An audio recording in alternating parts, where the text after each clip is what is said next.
I don't have any idea, but the paper said the Navy sold it for $1.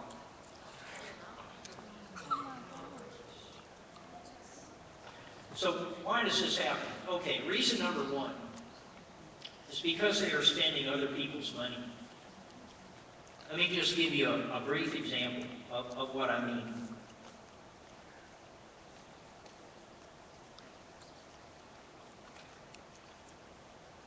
This is a $20 bill. I want you to assume that I'm auctioning it off. Let me tell you, parenthetically, I'm not. But assume that I was. What am I bid for this $20 bill? $1? Okay. I have $1. Do I hear 5? Do I hear 10? Do I hear 15? How about 19? Okay. How about 25? Yep. How many people bid 25 for this? Okay, now let's quickly change the rules in the auction. Whatever you bid, the person sitting next to you has to pay for it. How much am I bid for this $20 bill? 25. Okay, do you understand the point I'm trying to make here? Now, the importance of the point is funny, we're laughing about it, but I can tell you, when you spend $3.5 trillion, which is what we spend average at the federal level every year, this is a big problem. You're spending someone else's money. And that's the point that I wanted to make to help you understand is that no matter how successful we are in replacing the people we feel are irresponsible in Washington with people that we feel are strict constitutional conservatives, you still have this problem. It goes with the nature of one person, we're on number 2 now, one person, that's the government official, taking money from a second person, that's you and I, and giving it to a third person.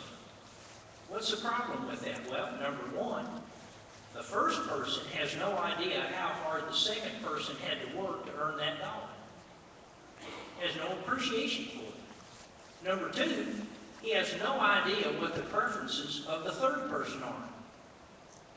He may do something like I did one year when I was first married. I bought my wife a purse. I hope you've never made this mistake, man, but if you've been tempted, let me caution you not to do it. Don't do it. Fight yourself. You'll thank me. Again, that is a problem that can't be solved by politics. It's an economic problem. The result is horribly inefficient, and there's nothing that can be done about it. Let's go to the next one. If you don't spend your money, if you're spending somebody else's money, then you may spend too much of it. In which case you may find that you don't have enough revenue to fully cover all the spending decisions you made. In which case you may have to borrow to cover them. But there is a very important moral principle that goes along with borrowing. And Thomas Jefferson explained this principle in a letter of September 6, 1789 to James Madison, who would become president. Then I say, the earth belongs to each of these generations during the course fully and in its own right. The second generation receives it clear of the debts and encumbrances of the first, the third of the second, and so on. No generation can contract debts greater than may be paid during the course of its own existence. The moral principle that Jefferson was talking about here is very simple. It is not possible for us to morally obligate our children. Certainly not obligate our grandchildren. And yet, since about 1960, we have reached a situation in which the debt that we have is now so large that it cannot be paid off. Up to that point, America borrowed money to fight wars. We borrowed money to buy land, Louisiana Purchase, and Alaska, and so forth. But whoever was Secretary of the Treasury at that time always established a sinking fund, which is basically just a savings account, if you want to think about it that way. And every month, the Secretary of the Treasury would take some of the tax money that flowed in that month, and he'd put it in this account. And then when the bonds came due, and the bondholders presented their bonds and said, okay, we loaned you the money 20 years ago, here's the bond, I want my money back. He'd go to that savings account, he'd take the money out, and he'd pay them off. We don't do that anymore. We don't do that because we can't do it.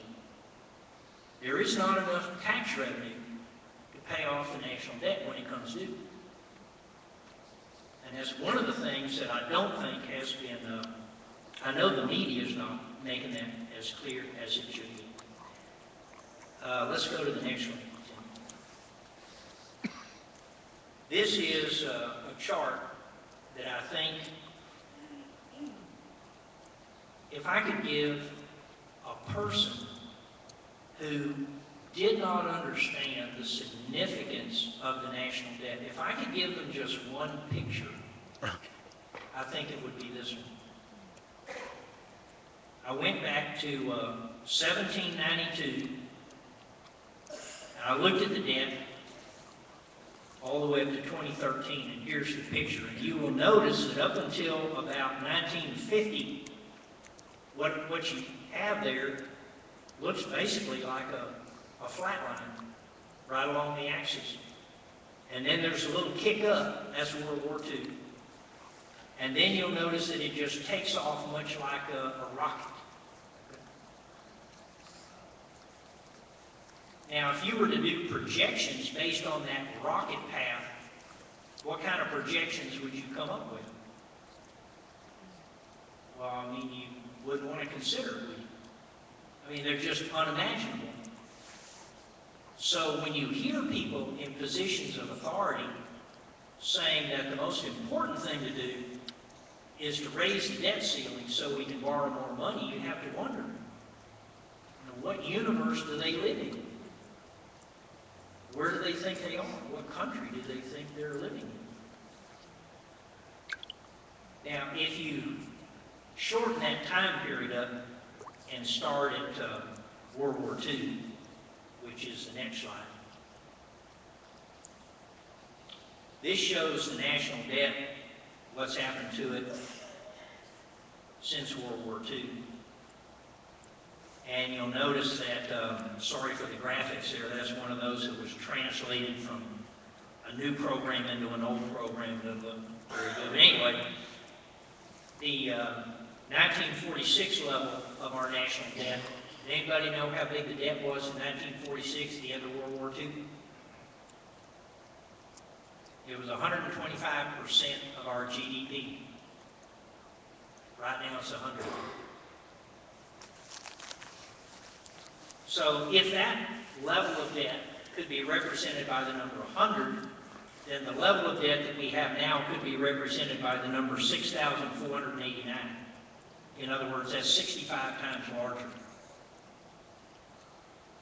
And so it has really been accelerated. Let's go to the next one. In this particular chart, I asked myself, what if the national debt had increased since World War II to keep up with population and inflation? If it had done that, you'd be looking at the blue line.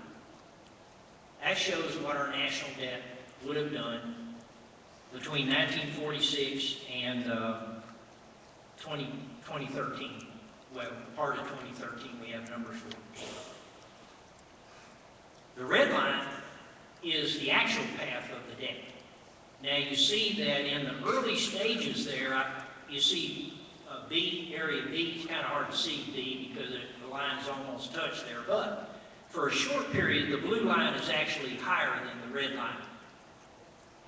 But when you look at area A, that's where the red line, the actual, is far above what it would have been just growing for population and inflation. So if you subtracted area B from area A, you'd end up with $12.4 trillion. Or another way of saying that is 12.4 trillion of the 17 is over and above population and inflation growth. And it's simply an indicator that any pretensions at spending restraint have just gone out the window. There just isn't any. Now, 1917 does not appear in this particular chart, but 1917 is kind of an interesting year. That's the first year that Congress imposed a debt ceiling. Prior to that time, Congress had to authorize every single issuance of debt. Every one had to be approved by the Congress. And so in 1917, they established this debt ceiling, and if you read about the passage of that act, you will discover the reason they put the debt ceiling in there is to force Congress to have a discussion about spending. That's why they did it. The same reason that sitting around the kitchen table, if you had a spending problem, you might set a ceiling. And then when you got up to that ceiling, you might sit down at the kitchen table and have a discussion about what we could do to make sure we stay below that ceiling. So the debt ceiling was created for a very important purpose. And what we've been doing in the last 4 or 5 years is going around that purpose. We don't want to sit down at the table and have this discussion, so we go around the circle and talk about that. Now, I made the point earlier about Secretary of the Treasury. Let's go to the next one. This is what Mr. Liu said on October 10th. The U.S. is teetering on the brink of its first ever default on making its debt payments. Now let's talk about that for just a minute. Default occurs when one of 3 circumstances occurs. Number 1, you have a debt obligation that matures, meaning it came due, and you're unable to pay it off. If that were to happen, you would be in default. Number 2, if you have borrowed money and you signed a contract in which you agreed to make regularly scheduled interest payments, if you call the lender and say, hey, I can't make the interest payments, you're in default. And they can institute foreclosure procedures against you to seize that asset they loaned you the money to buy so they can sell it, get their money back. Or number 3, which we don't talk about much, if the lender lends the borrower money that is considered to be good, and the borrower attempts to repay the lender with money that is not good. Are you with me here? So we don't spend much time talking about that, but in Latin America, that's a big problem. Okay, so let's think about it. What would cause the U.S. to default?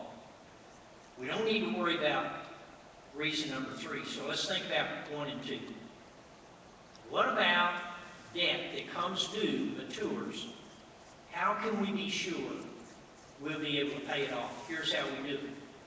The Treasury knows exactly what debt is outstanding. They know to the day when it's going to come due. And it comes due every week, part of it.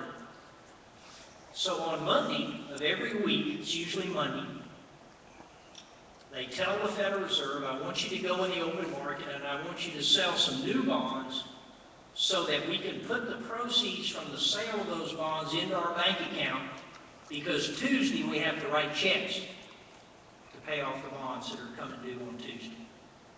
This is called refunding. It works very well, very smooth, very quietly. We don't even think about it. Second problem, what about paying the interest? Interest rates are extremely low right now due to Federal Reserve policy. Feds call it zero interest rate. If you've been checking your savings account statement, you probably agree with that. Now it's pretty close to zero. So where do we get the money to pay the interest? While the bond is outstanding, because if you're talking about a long-term bond, 20 or 30-year bond, interest is paid every 6 months to the holder of the bond. We use tax money for that. How much tax money does it take? Well, at the present time, with low interest rates, it takes only about 12% of our tax revenues, or 12 cents of every dollar. So now, wait a minute, let me get this straight. If we did not vote to raise the debt ceiling, would that prevent us from paying off maturing debt? No, we sell new debt to get the money to pay off the old debt. If we don't raise the debt ceiling, will that prevent us from paying the interest when it comes due? No. We only need 12 cents out of every dollar that we get in tax money. Well, if those two situations are not a real possibility, if we don't raise the debt ceiling, then what's everybody worried about? What do you think it is?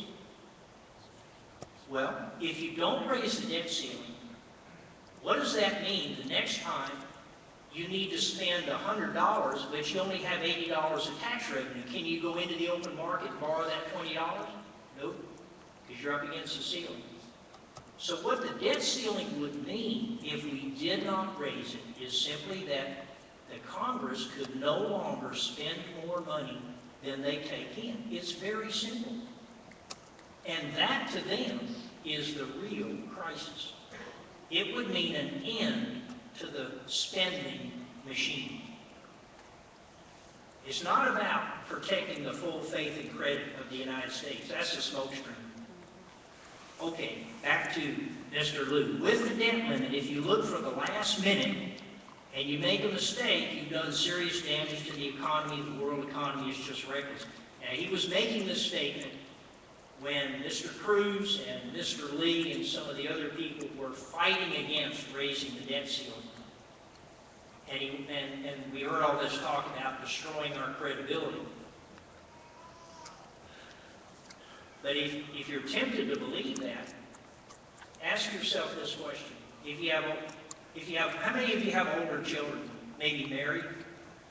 Okay, most of them. What if your kids came home and sat you down and said, Dad, Mom, we really made a bad mistake here. We're in over our heads, and we need some help figuring out how to get out of this hole. How many of you parents would encourage your children to continue to spend more than their income? I'd like to see your hands. No, nobody would do that. So we're back to Adam Smith, aren't we? What is wisdom in the family is not folly in a great kingdom. Nobody, even Mr. Liu, would not advise his children to continue to spend beyond their means. And so this is a credibility problem. Our reputation in the world is under assault economically, but it's not because we're not spending enough money. Okay, let's go to the next one.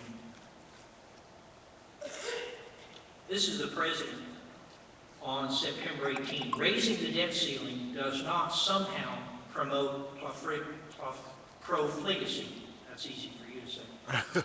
It is a basic function of making sure that the full faith and credit of the United States is preserved. Well, we've already covered that. That is not true. But apparently, my reading of what Mr. Obama is saying is that the world's changed. The old laws of economics no longer work. So here are the new laws. Not raising the debt ceiling would threaten a default. Number two, the ceiling must be raised to protect our credit rating and reassure foreign markets. How many of you would be reassured if you knew that the U.S. government bonds that you were holding, that issuing government was about to go out and borrow even more? Would you be reassured by that? I don't know. Let's go to the next one.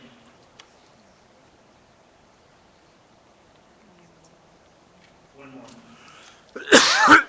And last, those who want to reduce spending in order to shrink our budget deficit are extremists and radicals. How many of you feel extreme and radical? I feel very extreme when it comes to this subject. Now, let's go to the next one. So on September 18th, we have the President saying raising the debt ceiling does not increase our debt. On October 16th, Congress passes a bill to raise the U.S. debt ceiling and end the government shutdown. This bill, incidentally, was called the Default Prevention Act of 2013. The Default Prevention Act of 2013. Notice the date on that story from the British Guardian newspaper, October 16. Then 2 days later, Friday, October 18, the Washington Times reports U.S. debt jumps a record $328 billion on Thursday. So the President says raising the debt ceiling does not raise the debt. 2 days after we raised the debt ceiling, the debt went up $328 billion. So you can draw your own conclusions there. As Alistair Begg is fond of saying, you're all intelligent people. Now, I wanted to give you this quote from a Treasury Secretary from a different era. This is from Henry Morgenthau, who was FDR's Treasury Secretary. And as you know, the New Deal, the idea on the New Deal is that if we went out and spent money on various projects and so forth, it would stimulate the economy. And so this is Henry Morgenthau in meeting with some bankers who were personal friends of his. Here's what he said. We have tried spending money. We are spending more than we have ever spent, and it does not work.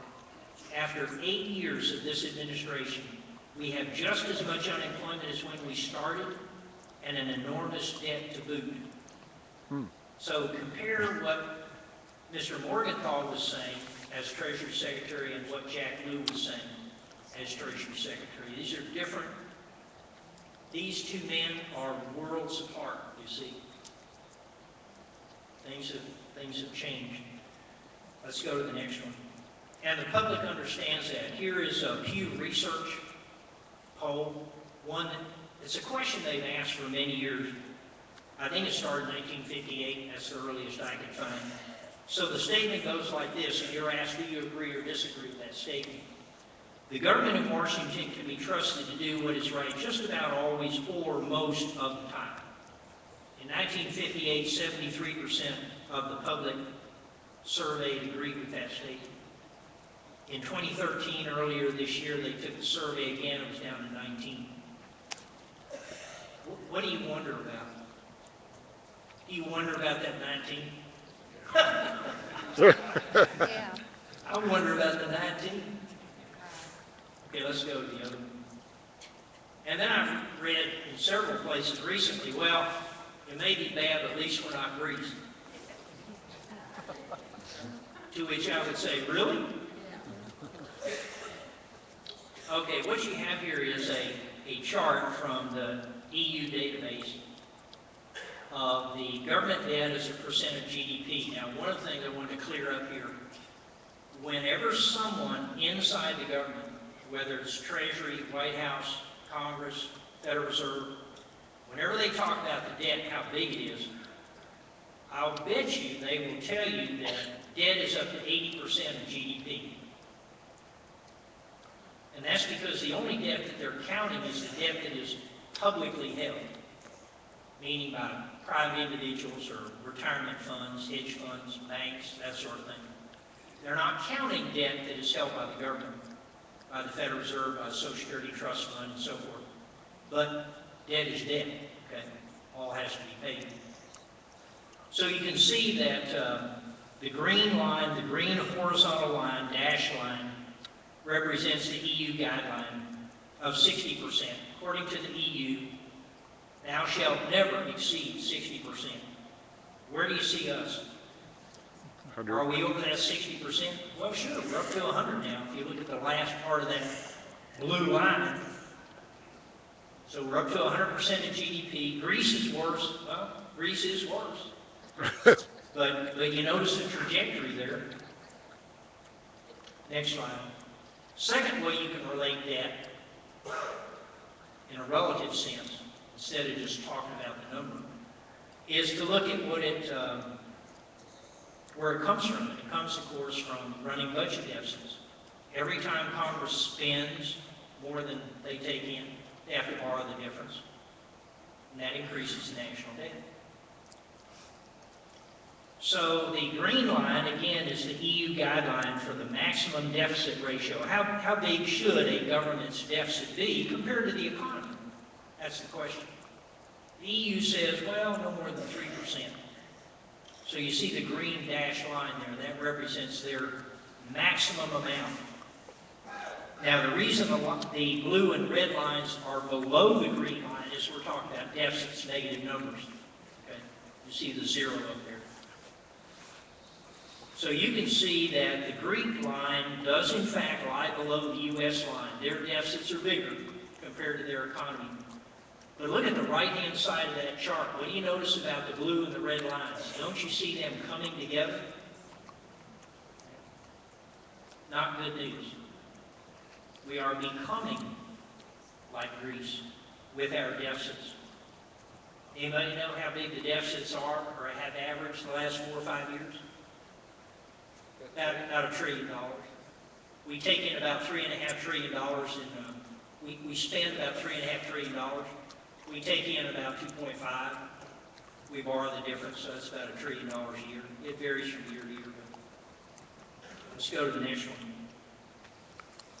I threw this in here just because I'm a little irritated about the zero interest rate policy, but I did think you'd find it interesting that the only two parts, this is a picture of the interest rate you would earn if you invested in 3-month Treasury bills from 1934 to 2013. Look at 1934 where the chart actually starts, the blue line. Pretty close to zero, isn't it? Where are we now? All the way if you go to the other end of that chart, the rightmost end, where are we? Back to zero. What do those two periods have in common? One's the Great Depression. The other's where we are now. Kind of an interesting observation. Now, some people have said, I believe the ex-Speaker of the House was one of them, that, let's go to the next one, that the President doesn't need Congress to raise the debt ceiling. He can take care of that on his own. In fact, the Default Prevention Act of 2013 that I mentioned a minute ago contains a provision that allows the President to do just that between now and February 14, I believe it is, without coming back to Congress. And if Congress wants to disapprove, it takes a 2/3 majority of both houses to disapprove. And then I noticed that a couple days ago I saw a story that there had been a new bill introduced. It's called the Pay Our Bills Act of 2013. I don't know, it sounds good to me. Do you pay our bills? Well, I'll tell you that the act was sponsored by Charles Schumer from New York and Barbara Boxer from California. Do you think it has to do with paying bills? Nope. You need to be on the lookout for this bill because I believe you're going to be hearing about it. What this bill would do is to make that transfer of authority from the Congress to the President permanent. So any future president could just raise the debt ceiling anytime he wanted to, and it would take 2/3 majority of both houses to override that. But what the ex-Speaker was referring to, and the reason she said that is the 14th Amendment, Section 4 of the 14th Amendment. The validity of the public debt of the United States shall not be questioned. So through some tortured reasoning, they've concluded that if you prevent them from issuing more debt, you're somehow questioning the validity of the initial debt. And so the President should be able to raise that debt ceiling and borrow more money even if Congress doesn't want him to. Now, let's go to the next one. There's been a lot of talk recently about the Affordable Care Act. And so I wanted you to think about the intellectual pedigree, the bloodline, the heredity, the family tree, if you will, of state-run medicine. Because I've heard the story that, well, there's no sense in fighting like Cruz and Lee did. We just need to let Obamacare go, and it will fail so spectacularly that then the public will turn against the Democrats and the Republicans will take over, and they'll make everything right. I call this the let it fail theory. Now, I can tell you this, I don't know what is going to happen, but I do know this. I studied the Soviet Union and the Soviet economy and the Chinese economy for many years while I was a professor. I'm retired now. And one of the things that I've learned is that the Soviet system, although it was inefficient, and although it did not please people, it did not meet their needs, it did not collapse from inefficiency. So if you're thinking that Obamacare will be such a spectacular failure and people will be so unhappy about being denied medical care and losing their health insurance that the whole system will collapse, I think you're grasping at straws. Because the purpose of Obamacare, as I see it, just thinking about the economics of it now, not the medicine. I don't know anything about medicine. The purpose of Obamacare is to put such a heavy, unmanageable strain on the healthcare system that people grow so tired of it and so angry and so bitter that they demand that the government take over the whole system. Single payer is what it's called in Canada and Britain. That's the objective. The objective is not to provide affordable care. The objective is to move us, this is a transition, into a government-run healthcare system. So back to the hereditary. What is the bloodline of government-provided healthcare?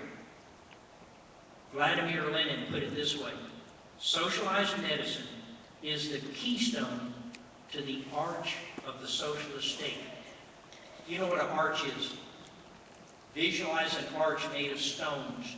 Okay? Those stones would collapse were it not for that keystone at the top, beveled on both sides. Once they put that keystone in there, you can drive trucks across it if you're building a road, got a tunnel in there. It's the key to the whole thing. So that's the bloodlines. That's the heredity of it. Next one. And of course, the intellectual father for Lenin was Karl Marx. Karl Marx said, "My goal in life is to dethrone God and destroy capitalism." And that's what Obamacare is designed to do. It's designed to destroy the free market healthcare system. I don't know whether it will or whether it won't, but I'm pretty convinced that that is the goal. Another, to the next one. Another note on heredity. This is Gregor Strasser from the National Organization for the Nazi Party. And I didn't put the date on there. I'm not sure exactly what the date on this is, in the 40s. We National Socialists are deadly enemies of the present capitalist system. You could edit that, I suppose, a little bit and say that socialists are deadly enemies of the capitalist system. And we are resolved under all circumstances to destroy this system. So they see the free market, which I happen to love because it's the only system in the world that allows people to make voluntary decisions about their own lives.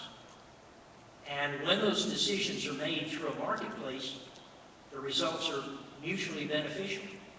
It's not one person wins and one person loses. It's not a zero-sum game. It's the only system in the world that produces net gains for everybody in the system who's participating. You got to participate. Next one. found this from Adolf Hitler. What good fortune for government that the people do not think. Now, the people that Adolf Hitler was being thankful for are not the kind of people that are in this room, for which I'm thankful. But maybe you know some people like this. They either don't understand the situation, maybe they're not intellectually capable of understanding it, or maybe they are and it just scares them. They don't want to hear about it. I don't want to talk about it. It keeps me up at night. I just can't deal with it. So, next slide. That brings us to conclusions.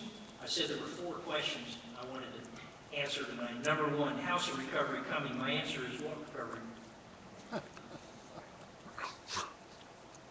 There is no recovery.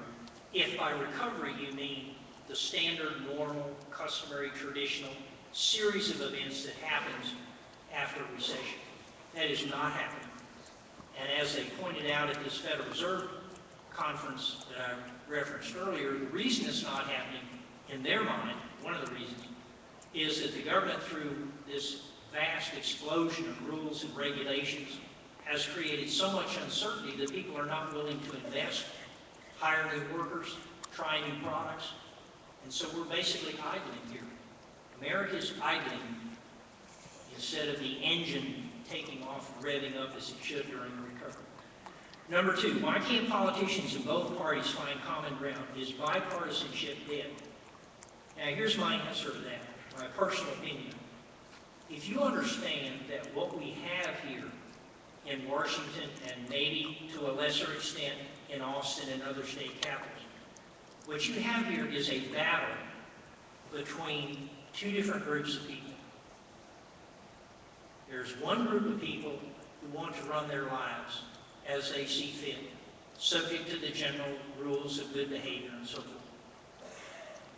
But there's another group of people who feel that you and I are not capable of doing so. We need guidance, direction, and control. And they're attempting to provide that guidance, direction, and control, much to our consternation. And then there's a third group that I think is just kind of along for the ride. They want to be taken care of. So I ask you, how would you compromise with a person who wanted to take away your liberties? What sort of compromise would you be willing to make? And so I think probably the answer is, well, I don't want to compromise. I don't want to give up my liberties. I was made free. The important point, we're not made free by the Constitution, right? God made us free. God gave us the liberties that we have. The Constitution simply identifies the functions that we have granted to the federal government in order to safeguard those liberties. Always keep that in mind. You don't get your liberties from a piece of paper. That would be a hazardous situation to be in. And so basically I would maintain that there is no compromise possible between these 2 parties. And so I don't want to see bipartisanship. One side has to win. We know who won in the Soviet Union. We know who won in Germany in the 30s and the 40s. But the battle hasn't been decided here. And there are some high stakes. Number 3, how does the debt ceiling represent the impasse over goals and ideas? Well, again, it captures these 3 different groups of people. I pointed out to you that what worries the power structure in Washington is not a default, because we're in no danger of defaulting. What worries them is that the debt ceiling would not be raised, and they would therefore be required to subsequently run balanced budgets every single year. No more deficit spending. And that would can't build socialism like that. You can't advance it. And so that's what worries them. And that feeds back into these 2 main groups of people, those who want to run the lives of others and those who think they're capable of doing it on their own. Next one. Number 4, have the laws of economics become obsolete? I would tell you, I have every confidence that the laws of economics which worked under the Pharaoh are alive and well today. If one of those laws is that at some point a debtor will be cut off by their creditors and be unable to finance their debt and will therefore collapse. That is true. It's happened before. And we haven't done anything to rewrite history. We're powerless to do that. If it was foolish to run too much debt in the past, it's foolish to run too much debt in the future. So, too much debt has always culminated in disaster, and today is no exception. We haven't had disaster yet, but it is possible. And last, second part of the answer to that question, transforming a free market economy into a centrally planned and controlled society has always produced loss of freedom, output, and jobs, such that under a socialist system, output will be determined, meaning what kinds of things are produced, will be determined by the state. If you thought about the Affordable Care Act, who's going to determine what kind of medical care individuals get? The state. The state will make that decision, not the doctor and the patient's family.